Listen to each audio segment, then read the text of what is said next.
Bismillahirrahmanirrahim. Mari kita mulai.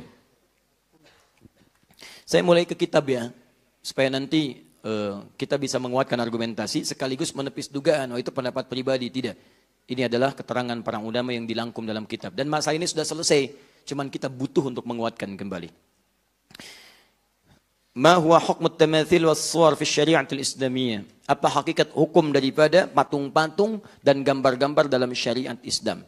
Sekarang kita tampilkan dulu teman-teman sekalian dalil-dalil yang melarang itu. Dalam konteks apa kemudian dilarang?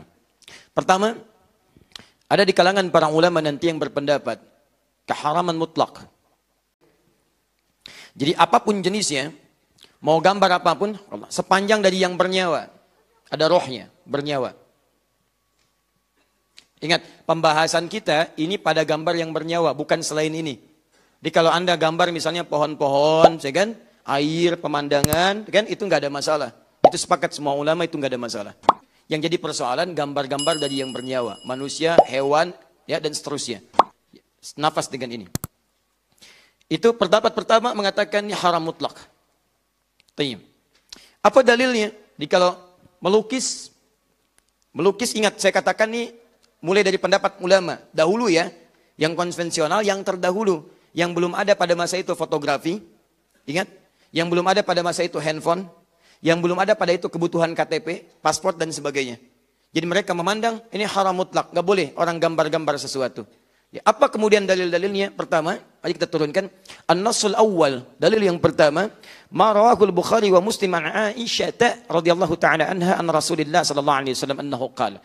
Diriwayatkan oleh Al-Bukhari dan Muslim, sahih keduanya. Dari Sayyidah Aisyah, semoga Allah meridai kepada beliau, dari Nabi sallallahu alaihi wasallam bersabda, "Asyaddun nasi 'adzaban yaumal qiyamati alladziina yudahi'una bi khalqillah." Awas, orang-orang yang paling keras siksaannya, asyadda, paling keras siksaannya. Jadi kalau ada orang yang disiksa di neraka misalnya, mohon maaf, wah ini dipukulnya pakai tempat tisu, yang ini lebih keras lagi, pakai batu sekalian. Degik, ya kan? Ada orang yang cuma dicelupkan ke neraka. Cuma itu bukan cuma biasa. Ya. Cuma dengan segala sakit di dalamnya. Quran surah keempat ayat 56. Begitu dicelupkan, hancur semuanya. Celupkan. Ini lebih keras lagi. Tarik sekencang-kencangnya, celupinnya. Gitu kan. Naikin lagi. Nah, itu paling keras. Siapa dia? Lihat alladzina yudahi'una bi khalqillah. Yaitu orang yang mencoba-coba, memirip-miripkan penciptaan Allah subhanahu wa ta'ala. Sehingga dengan itu terkesan seakan ingin menyaingi ciptaan Allah. Yudahin, kalimatnya yudahi'u, bukan yushabihu lagi. Jadi bukan tasyabuh lagi, tapi mudahat. Mudahat.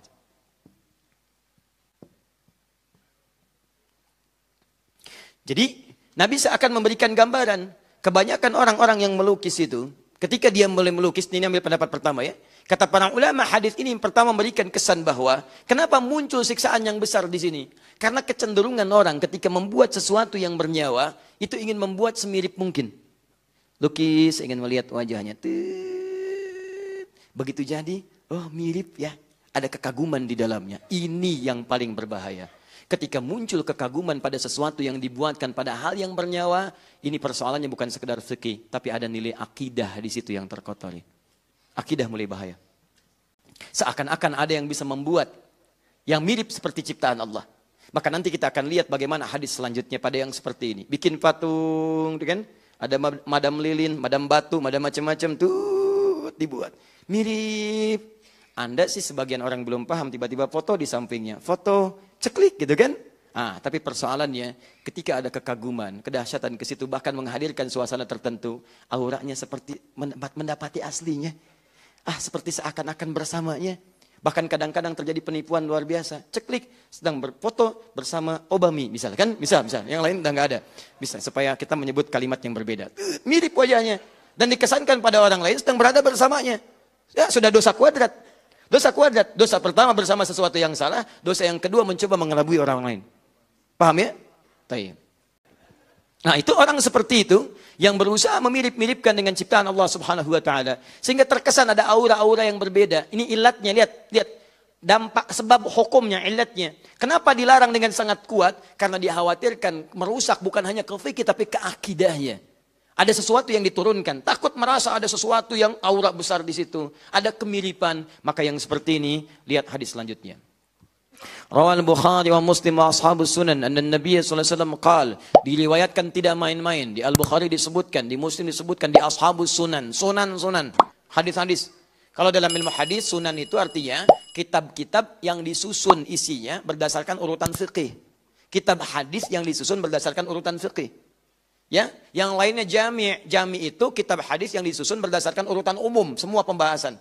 Biasanya babul iman dulu, bab akidah, terusannya ibadah, muamalah dan seterusnya. Tapi kalau sunan, ingat beda antara sunan dalam istilah hadis, sunan dalam istilah usul fiqih, sunan dalam istilah fiqih, dan sunan dalam istilah sejarah itu beda. Lain. Kalau disebutkan dalam istilah hadis, maksudnya kitab hadis yang disusun berdasar urutan fiqih. Seakan-akan ini penulis kitab ini ingin mengatakan, jangankan di kitab hadis urusan akidah, di kitab hadis urusan fiqih pun disebutkan celaan pada yang demikian. Apa yang dimaksudkan? Inna ashab hadhihi suwar yu'adzabuna yawmal qiyamati yuqalu lahum ahyu ma khalaqtum. Orang-orang yang membuat seperti ini dimirip-miripkan dengan ciptaan Allah sehingga terkesan orang lain mengaguminya dengan mengatakan mirip ya, bagus ya, seakan-akan ada ya, maka orang ini akan dipanggil di hari kiamat sebelum disiksa, kemudian diberikan oleh Allah penghinaan pada saat itu, dihinakan. Coba berikan nyawa tuh. Ayo berikan nyawa.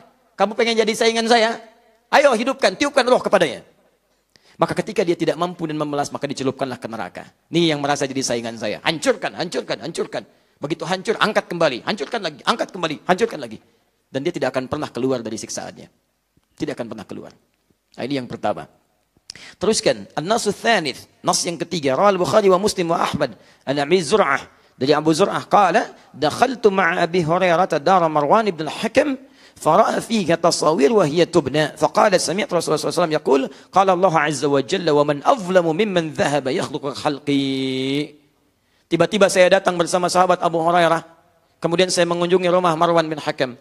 Ketika mendapati di situ banyak gambar-gambar, bahkan ada yang tersusun dan membentuk satu bentuk-bentuk tertentu. Bubna, ada yang digambar, ada yang jadi patung-patung sebagian. Maka dibacakanlah hadis Nabi, hadisnya hadis qudsi. Wa man azlamu, yang tadi menyebutkan diazab. Yang tadi menyebutkan dihinakan. Yang ini disebut manusia paling zalim. Dan siapa orang yang paling zalim dibandingkan orang yang berusaha membuat ciptaan, ingin menyaingi ciptaanku. Tapi belum selesai. Falyakhluqu dzarratan, falyakhluqu habbatan atau falyakhluqu sya'iratan. Kalau mau dibikin, bikinlah yang tidak bernyawa. Silahkan bikin misalnya gambar-gambar patung-patung, bisa kemudian dari biji-biji jagung, bisa kemudian dari biji-biji tumbuhan yang lain ataupun gandum dan sebagainya. Jadi gambaran hadis-hadis ini, banyak hadisnya, saya berikan contoh sebagai dalil dari kelompok yang pertama, teman-teman sekalian, bahwa untuk kehati-hatian pada gambaran-gambaran yang bernyawa, kelompok ulama pertama memilih untuk hati-hati dan mengharamkan secara mutlak. Mereka khawatir kalau bikin seperti ini, memang awalnya bikin biasa, tapi dikhawatirkan ketika jadi atau ketika membuat itu ada perasaan mirip juga ya dengan aslinya. Begitu ada perasaan itu, maka disitulah mulai terganggu keyakinan kita kepada Allah. Begitu orang lain mengagumi dengan berlebihan, di situ mulai ada gangguan dalam akidah. Maka ulama pertama berpendapat ini haram mutlak pada yang bernyawa. Ingat satu, tapi mereka kecualikan ini dari kasus yang terjadi di zaman Nabi SAW. Kecuali dua hal. Satu, hal yang melekat pada perangkat mainan anak-anak. Jadi kalau anak mainan anak-anak tidak ada masalah. Sebab nilainya bukan pengaguman, nilainya buat main-mainan. Sayyidah Aisyah punya mainan, teman-temannya punya main-mainan, dan tidak pernah dinafikan oleh Nabi SAW. Illa lu'batul banat, kecuali mainan anak-anak. Jadi kalau ibu ingin memberikan anak-anak misalnya mainan-mainan Hello Kitty, ya itu nggak ada masalah. Ya, nggak ada masalah. Bawa Hello Kitty, kita ke rumah. Nah, ada Hello Kitty, Hello Kitty. Nah, kan? Nah, Anda yang mau mengaji tiba-tiba datang, haram ya? Oh, tidak. Nas yang kedua mengatakan illa lu'batul banat, kecuali mainan bagi anak-anak. Boleh, tidak ada masalah. Ini ada Doraemon, bawa kan? Ini mainan panda, bawa, itu nggak ada masalah. Mainan anak-anak. Baik ya, kecuali misalnya orang tua yang kekanak-kanakan, ya. Sudah 70 tahun masih pakai boneka, tak ninung, itu salah. Nah, misalnya. Jelas ya, ini lu'batul banat, itu mainan anak-anak. Mainan anak sama perangkat mengajari anak. Anak menggambar misalnya macam itu tidak ada masalah. Gambar bikin ini, bikin itu, ada kelas menggambar di sekolah tidak ada masalah. Karena memang untuk anak-anak mendekatkan pada dunia dia, ada tasawur, deskripsi bagi dia untuk memahami lewat permainan. Karena anak-anak belum ngerti ya, dia belum balik. Bagaimana mau menyekutukan Allah, balik aja belum? Belum balik dia, belum ngerti. Sholat aja belum wajib, puasa aja tidak. Jadi kalau ada anak-anak belum balik, ibu jangan memaksanya, tapi mengajarkannya dalam kemuliaan. Paham ya? Ini mau puasa sebentar lagi, ada anak belum balik, latihan dia pelan-pelan. Kalau zuhur buka, apresiasi. Ada adik pintar. Ayah dulu nggak seperti adik. Adik zuhur, ayah dulu jam 10 bukanya. Bu, misal gitu kan, angkat dia, ayo lawan lagi ya kakak, tuan, sampai dengan asar. Besoknya asar, dia buka, adik pintar, Masya Allah. Tuh mamah dulu, zuhur lewat dikit udah buka, ada sampai asar. Besoknya maghrib jam 6, dia setengah 6 udah minta buka. Setengah 6, nggak apa-apa biar buka. Gak apa-apa, apresiasi lagi, dorong lagi. Dek, besok setengah jam lagi ya, karena dia belum balik. Belum waktunya sampai pada keadaan dia. Metabolisme tubuhnya masih menyesuaikan. Jangan dipaksa. Dek, berjuang, setengah jam lagi. Ah, Anda ketemu orang tua yang keterlaluan. Orang udah lapar, didorong-dorong. Ya. Ayo dek, berjuang. Ah, luar biasa. Ini satu ini. Yang kedua, pada gambaran-gambaran yang sifatnya direndahkan. Ya, muhannidah. Direndahkan itu tidak dianggap sebagai sesuatu yang mengagumkan. Di karpet, di bantalan, tempat tiduran, macam-macam, yang diinjak, yang macam-macam, itu nggak ada masalah. Jadi kalau gambar-gambar kemudian, taruhlah kemudian misalnya ada Hello Kitty jadi karpet, ya, ada kucing gambar ini jadi karpet, jadi diinjak-injak dan sebagainya, itu sepakat ulama itu rakmun bit-thaub. Rakmun bit-thaub itu artinya gambar-gambar yang ditenun pada kain-kain untuk direndahkan, jadi kain lap, kain ini macam-macam. Sehingga tidak ada kesan persaingan dengan ciptaan Allah Subhanahu wa taala. Di sini ulama-ulama dulu sepakat dengan keadaan demikian. Ini tidak ada persoalan. Dari sini kemudian berkembanglah, masa berkembang, keadaan mulai berkembang. Teman-teman sekalian, dulu ini cuma mainan. Sekarang ada perangkat-perangkat yang digunakan untuk proses pendidikan. Bisa, mohon maaf, patung hukumnya haram. Kecuali boneka barangkali untuk anak-anak kekinian sekarang. Tapi Ustaz, saya kan sedang belajar. Belajar saya kedokteran. Harus belajar tentang rangka, anatomi tubuh dan sebagainya. Kadang-kadang dibuat demikian. Apa hukumnya? Pada yang demikian diambil illat maslahatnya dikembalikan ke sini. Apa fokusnya? Sepanjang yang dimaksudkan bukan bagian dari untuk menyaingi ciptaan Allah. Tapi digunakan pada hal-hal esensi yang lain. Yang sifatnya ada maslahat atau merendahkan sesuatu sehingga berbeda dengan ciptaan Allah. Maka ini dibenarkan. Maka yang fakultas kedokteran tidak ada masalah. Yang di biologi gak ada masalah. Ketika ada misalnya rangka-rangka tertentu dan seterusnya dibuat untuk menunjukkan bagian-bagian dalam tubuh ataupun juga penggalian-penggalian pada hewan. Itu tidak ada masalah. Sekalipun sebagian ulama masih agak hati-hati. Kalau bisa bentuknya jangan sesempurna mungkin. Misal bentuk wajah hilangkan sebagiannya, tutup misalnya kan. Baik, sehingga tidak menyerupai betul. Ada sebagian yang masih berhati-hati. Tapi dalam konteks kekinian kan gak bisa. Kita akan pelajari bentuk hidung. Begitu ditunjuk, hidungnya nggak ada. Ini kan repot. Adik-adik, sekarang kita akan mulai ya belajar tentang mengenal hewan-hewan buas. Mari kita lihat, ibu ceritakan singa. Seperti apa gambarnya bu? Haram. Nggak bisa. Karena kita ingin menjelaskan bagaimana kemudian bentuknya. Repot gitu kan kalau nggak ada. Unta. Gimana itu unta bu? Kalau mau tahu ke padang pasir aja ke sana. Oh, bisa. Kasihkan gambarnya nih begini. Itu nggak ada masalah. Guru gambar sketsa gini misalnya kan. Ah inilah singa. Kan? Paham ya? Baik. Yang kedua, turunan lagi misalnya. Baik, maaf di kepolisian atau di militer dan sebagainya. Dibutuhkan misalnya ahli sketsa untuk memastikan keadaan hukum. Begitu ada terjadi pencurian, dulu belum musim CCTV, bahkan sekarang masih berkembang keahlian ini.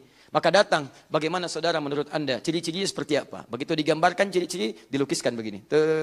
Apakah seperti ini? Bukan. Apakah seperti ini? Bukan. Apakah seperti ini? Mirip dikit. Apakah seperti ini? Mirip dikit. Ini mirip sekali. Oh iya, yang seperti itu. Mirip yang dimaksudkan bukan mirip ciptaan Allah. Tapi untuk mirip menemukan pelaku dari unsur kejahatan. Yang ini boleh. Ayo saudara, siap. Saya lukiskan ya. Apakah seperti ini? Tidak. Apakah seperti ini? Tidak. Udah mirip seperti ini? Bukan. Kenapa bukan sama sekali? Haram pak. Wah, Masya Allah. Ini repot yang seperti ini. Jelas ya? Dia nggak ada kepastian hukum. Bagaimana Anda bisa membantu proses kepastian hukum? Polisi kesusahan, sidang nggak terjadi-jadi dan sebagainya. Begitu di persidangan ditampakkan, oh, apakah yang saudara maksud orang ini? Betul pak dia. Seperti gambar ini? Bukan pak. Kenapa menolak? Yang itu haram pak. Yang ini yang halal. Ada pencuri yang halal, ada gambar yang haram. Kan? Itu yang repot. Nah, sampai sini dipahami? Baik, jadi bagian pertama, kalau yang dimaksudkan lukisan-lukisan, melukis makhluk bernyawa. Ini kita nggak bicara tentang pemandangan, tentang pohon dan sebagainya. Maka ulama yang pertama, mereka berhati-hati mengatakan ini mutlak haram karena dikhawatirkan ada sesuatu gambaran terjadi dalam jiwa yang bisa merusak akidah. Kecuali dengan 3 turunan tadi. Ada maslahat hukum. Yang kedua, jadi sebagai mainan-mainan yang biasa. Ataupun yang ketiga, sesuatu yang melekat untuk sifat yang hal-hal yang rendah. Serbet misalnya, kemudian juga bantal yang ditiduri, kasur dan sebagainya. Sepanjang itu tidak menghadirkan hal-hal dengan sifat haram turunan. Sifat haram turunan itu misalnya, maaf, gambar-gambar yang tidak elok. Kalau itu halal dong gambar misalnya di bantal karena tidak dimirip-miripkan. Tapi bantalnya gambar Madonna misalnya. Nah, itu nggak tepat juga. Nggak boleh. Hal-hal yang sifatnya melahirkan turunan hukum baru itu yang dihilangkan. Seingin mimpi bisa main bola seperti Lionel Messi misalnya kan. Bikin bantal Lionel Messi. Seakan-akan tidur bersama Messi. Itu nggak boleh. Haram hukumnya. Saya nggak mau pakai Messi main aja kalah 3-0. Saya Ronaldo aja misalnya kan yang golin saat di puncak. Misal gitu kan. Itu nggak boleh. Karena ada suasana yang hadir kemudian yang tidak dibenarkan. Jelas? Tayyib. Teruskan ya. Ini kan baru masa konvensional, belum kekinian. Kita belum masuk foto. Judulnya kan foto dan gambar. Kalau gambar sifatnya lukisan, kalau sekarang ke foto. Tayyib. Yang haram sudah, sekarang kita teruskan. Saya bacakan dulu ya. Ini narasi teksnya, tadi sudah saya terangkan dengan jelas ini narasi teksnya. Ma yuhramu minas suwar wat tamathil. Apa-apa yang haram diharamkan dari gambar-gambar dan patung-patung. Kan? Awalan at-tamathilul mujassamah. Patung-patung yang berbentuk. Kan? Idza kanat lidhi rahin min insanin aw hayawanin tuhramu bil ijma'. Jika yang dimaksudkan patung-patung itu adalah patung-patung manusia atau hewan-hewan yang tadi dengan maksud-maksud yang saya sebutkan tadi. Ya, begitu dibikin untuk kekaguman, untuk macam-macam sehingga melahirkan gambaran-gambaran yang merusak akidah. Itu haram hukumnya. Haram hukumnya. Dan itu ijma'. Ijma' ingat, semua ulama sepakat. Ulama sepakat. Nabi menyampaikan, sahabat menerima, tabi'in kemudian mengamalkan dan ulama semua sepakat. Anda Nabi bukan, Rasul bukan, sahabat bukan, tabi'in juga bukan, ulama juga bukan. Bikin kesepakatan baru. Anda aneh. Anda aneh. Ya? Inna malaikata la tadkhulu baitan fihi kalbun wala suratun wala tamathil wala junubun. Malaikat tidak akan pernah masuk ke dalam satu rumah yang di dalamnya ada sifat-sifat.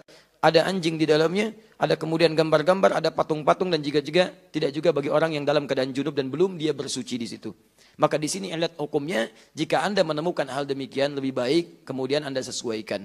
Ya, jadikan seperti Nabi tadi. Nabi masuk ke ruangan, ada Sayyidah Aisyah, tiba-tiba yang digambar di gorden diturunkan. Jadi keset, jadi bantalan, jadi apa dan sebagainya. Itu lebih selamat dibandingkan Anda pajang dan sebagainya. Menghadirkan satu saat Anda lewat. Ada patung kuda misalnya kan. Begitu lihat, ini kuda kasihan, siang malam begitu aja. Capek kayaknya, berdiri aja begini kan. Itu aja udah candaan yang kemudian melahirkan gambaran. Mirip ya. Ada patung kuda di Bekasi, kudanya warna putih, di Kemang warna hitam. Masya Allah. Di Kemang warna hitam itu katanya kuda yang di Bekasi. Terbang ke sana, begitu terbang kena polusi yang di sana hitam. Patung kuda satu hilang di Bekasi. Karena jadi candaan di situ.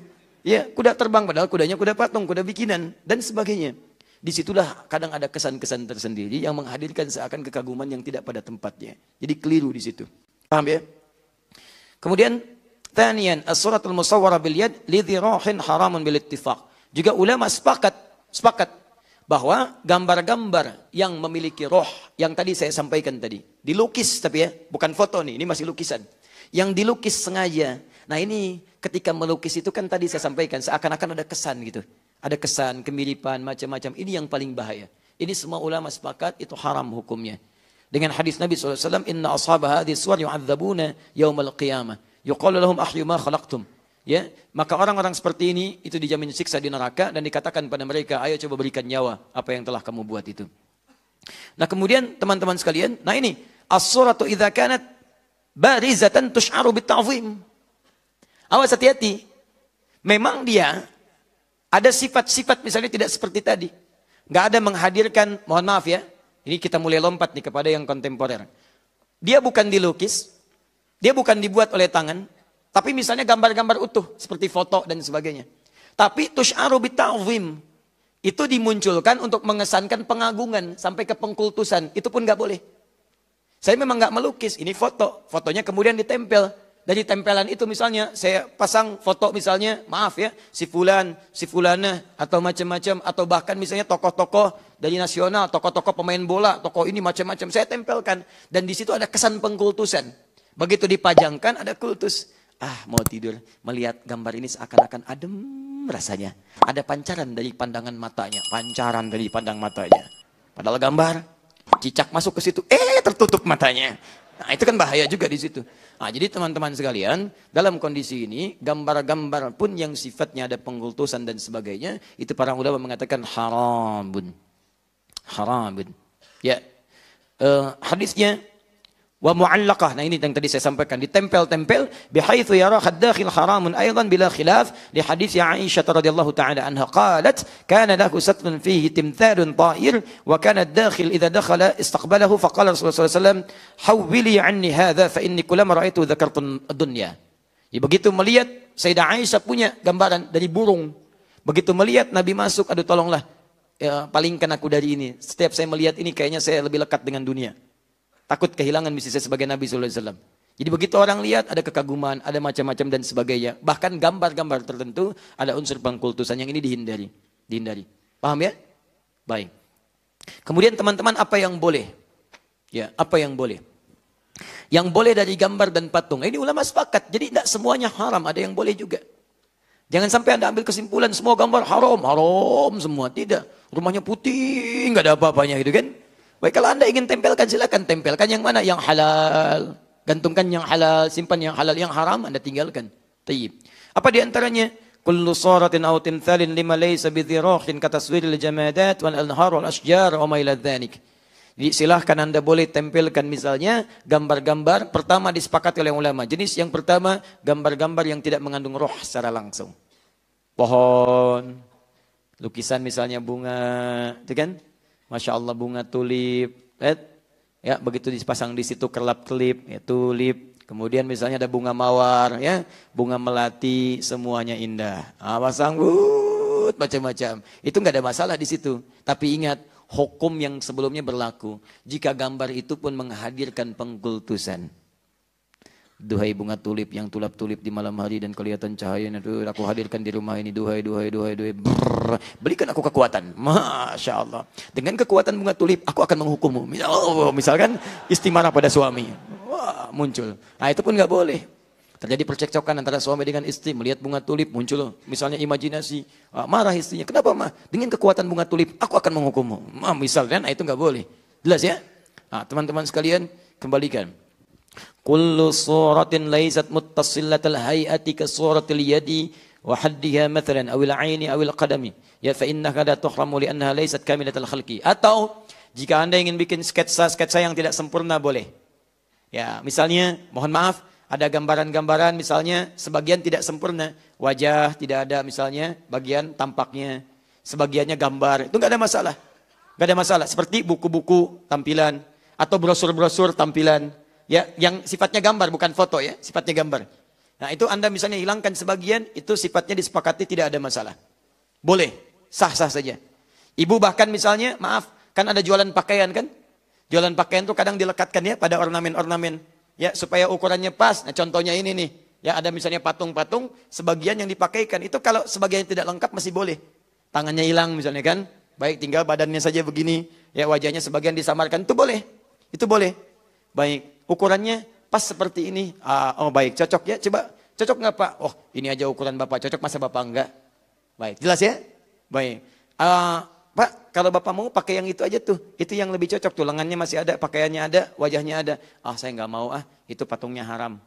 Baik. Tapi patungnya yang haram, pakaiannya tidak. Jelas ya?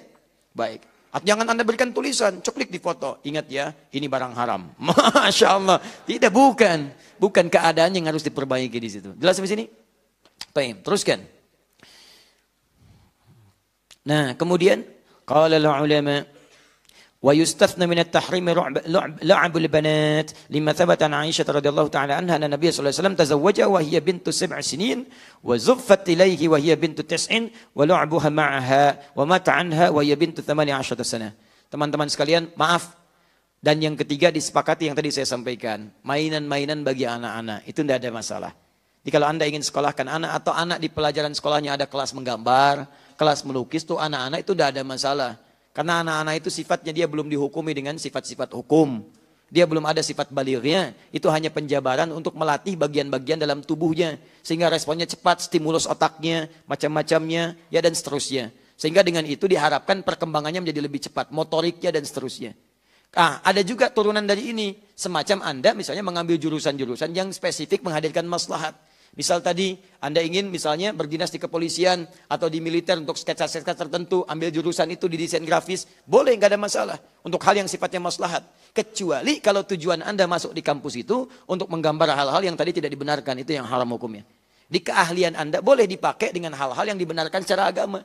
Tidak dilarang Anda masuk desain grafis. Silakan aja. Dan pakai itu untuk hal-hal yang membantu agama, boleh. Silakan bikin desain, arsitektur, hal-hal yang dibenarkan, sketsa-sketsa yang bagus, hal-hal yang memberikan gambaran maslahat, itu gak ada masalah, silahkan. Sah hukumnya. Ya, jelas di sini? Terakhir, fotografi. Hukmut taswir al-fotografi. Baik, jadi fotografi itu kata-kata baru.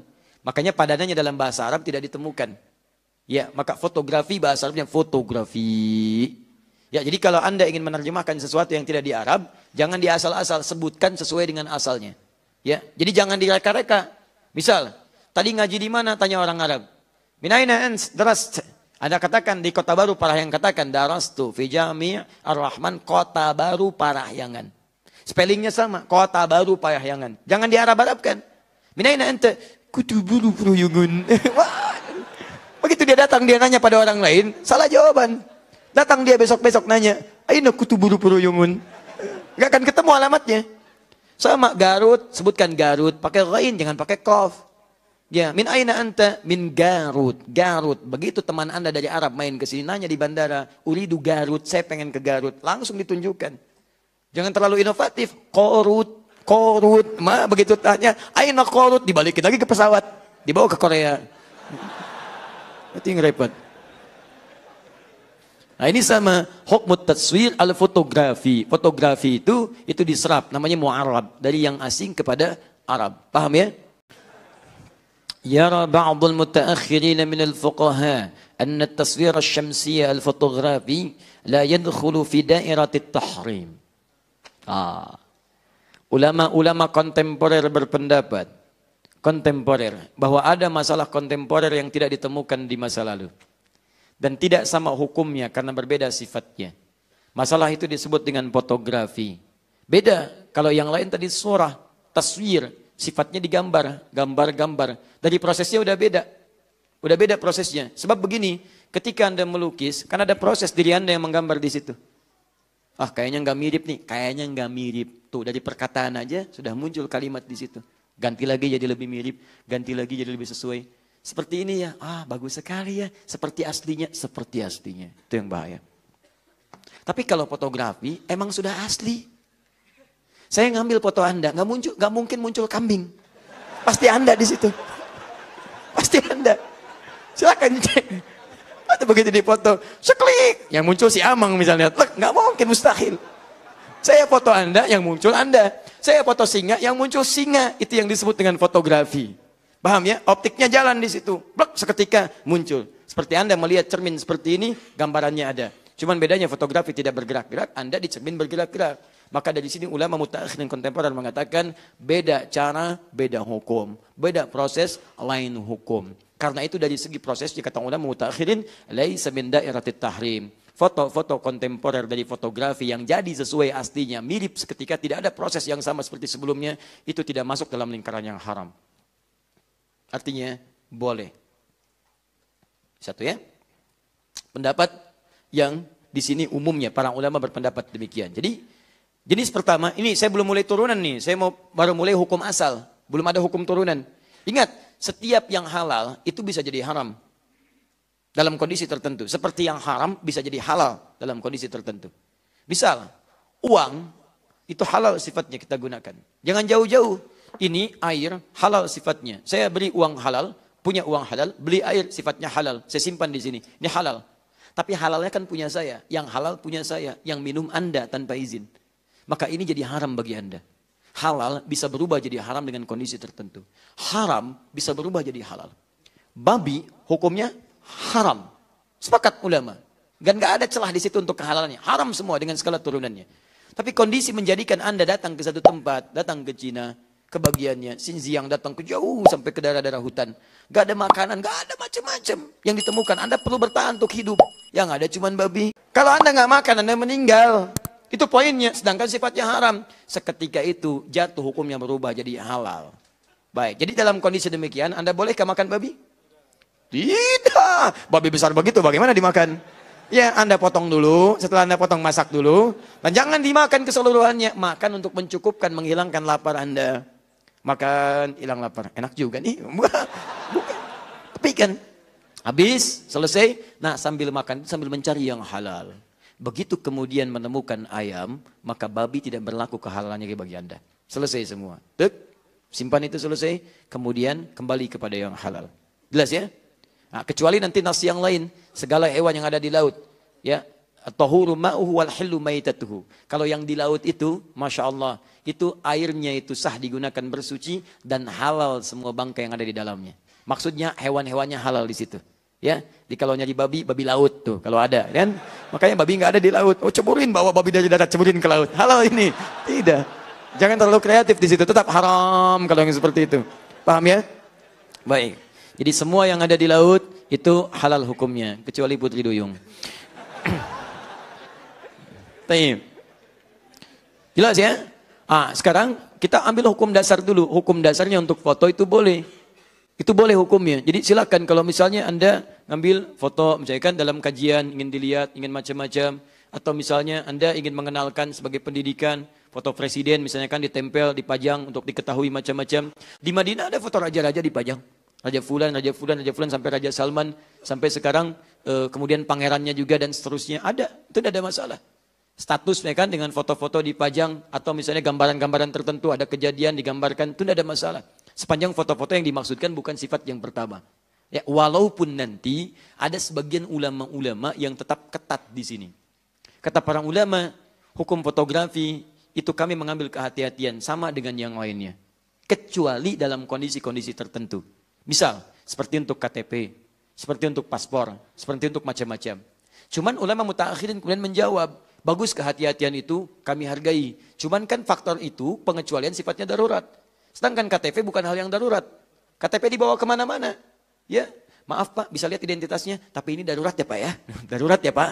Baik, paspor kan dibawa ketika Anda keluar. Dan darurat itu sifatnya ketika tidak ada, maka hukumnya pun hilang. Sama dengan tadi, babi misalnya darurat itu, begitu menemukan ayam, itu tidak. Tapi kan itu melekat pada Anda dalam kehidupan. Tapi tetap Anda tidak bisa menyalahkan prinsip, karena ini bagian dari pendapat yang diambil dengan pertimbangan-pertimbangan tertentu. Jadi kalau Anda menghindari foto, misalnya teman Anda, nah itu nggak apa-apa, kita hargai, nggak ada masalah. Tolong jangan foto saya ya, kenapa? Saya lebih ingin berhati-hati, takut saya masuk dalam yang diharamkan. Itu nggak apa-apa, kita hargai dia. Ya.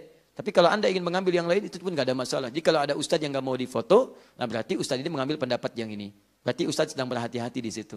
Baik ya, Ustadz, foto dulu Ustadz. Oh maaf, saya belum bisa difoto. Oh baik, Ustadz haram ya. Kalimatnya yang enak.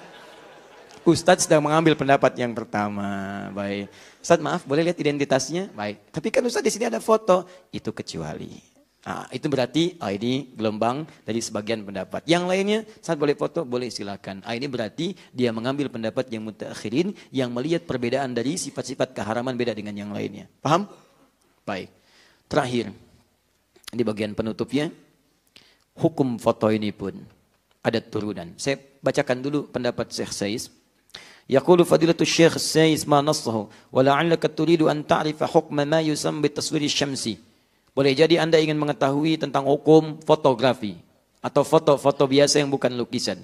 Fanaqul, maka kami berpendapat yumkinuka an taqula inna hukmaha hukmu raqmi fi thawb wa qad 'alimta istithna'ahu nassan. Wa dhalika an taqul inna hadha laysa taswiran bal habsan lis-surati wa ma mithlahu illa kamathali as-sura fil mir'as. Kata beliau, Kalau Anda ingin tahu hukumnya seperti itu, maka hukumnya hukum dikecualikan dari yang haram, seperti halnya lukisan yang dijadikan sebagai rakbun fit thaub, sampai lukisan yang direndahkan, jadi bantal, jadi macam-macam. Itu hukumnya sama dengan itu. Disilahkan, di situ boleh-boleh saja, sepanjang, catatan yang terakhir, hukum turunannya. Sepanjang foto itu tidak memiliki hukum turunan haram. Pornografi, haram. Gambar, ceklik foto, yang diharamkan, itu nggak boleh. Kan hukum foto halal, iya hukumnya halal. Tapi cara Anda berpose itu haram. Jelas ya? Maaf, hukumnya misalnya tidak melahirkan pornografi.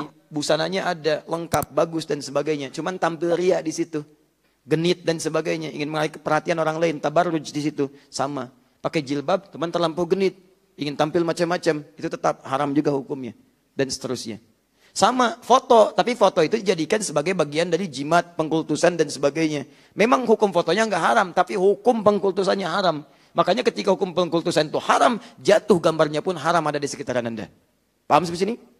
Maka dari itu, jika Anda ingin misalnya menjadikan gambaran foto-foto itu sebagai dokumen-dokumen saja, untuk yang disampaikan sebagai pembelajaran, misalnya pengingat pada keluarga, ini kakek, ini nenek dan sebagainya, sehingga mereka lebih merasakan ketika berdoa kepada Allah Subhanahu wa taala. Ada anak yang lahir bapaknya enggak ada. Begitu dewasa ingin diperkenalkan. "Ma, papa dulu seperti apa gambarnya?" "Haram, Nak." Di papa haram ya, Ma? Bukan. Gambarnya yang enggak boleh. Nah, bagaimana menjelaskan yang seperti itu? Kalau tujuan untuk menyampaikan boleh di foto keluarga. Adik sini sayang. Adik sabar ya, Nak ya. Yuk. Papa memang sudah nggak ada bersama kita. Tapi mama yakin ini mungkin ladang pahala yang Allah berikan kepada kita supaya kita banyak berdoa untuk papa. Kita banyak mengerjakan amal soleh. Ini dulu gambar papa.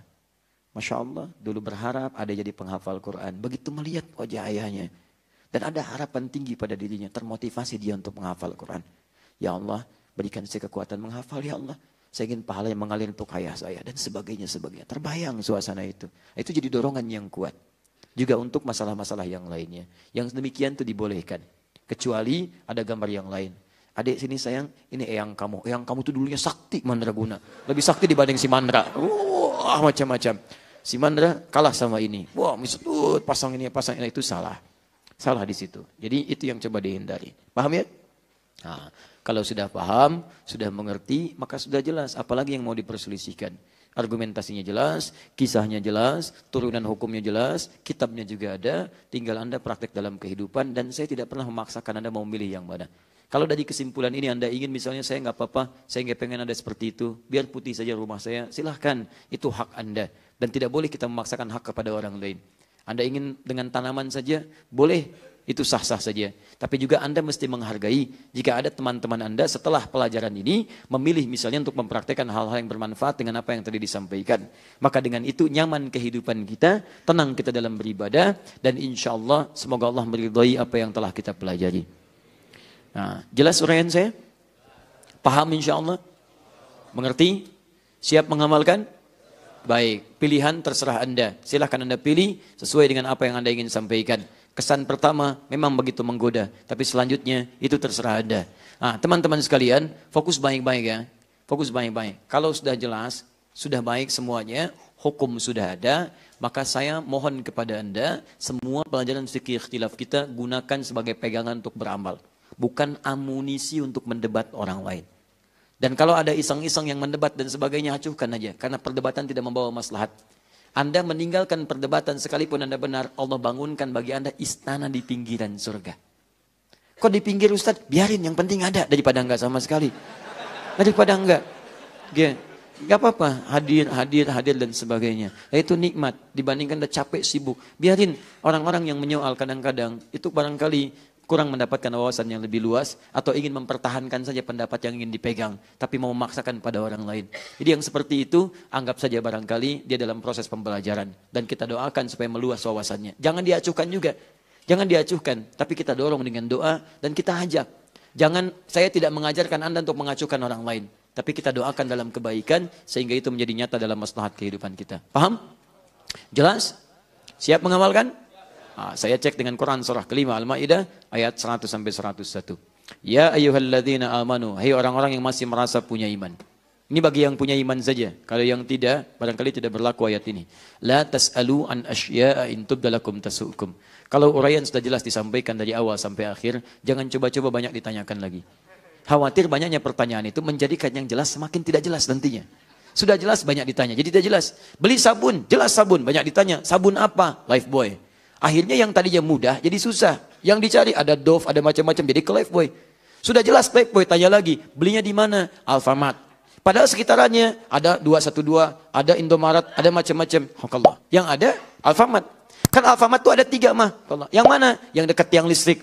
Masya Allah. Tunjukkan di situ. Masya Allah. Begitu dia berangkat ke situ balik lagi. Sabun gak dibeli. Kok gak beli sabun? Tutup mah. Yang buka yang dekat pohon. Nah itu yang merepotkan Anda semua. Jadi kalau sudah jelas, jangan banyak ditanyakan sehingga membuat yang jelas semakin tidak jelas. Jelas uraian saya? Paham? Ada pertanyaan? Masya Allah. Alhamdulillah.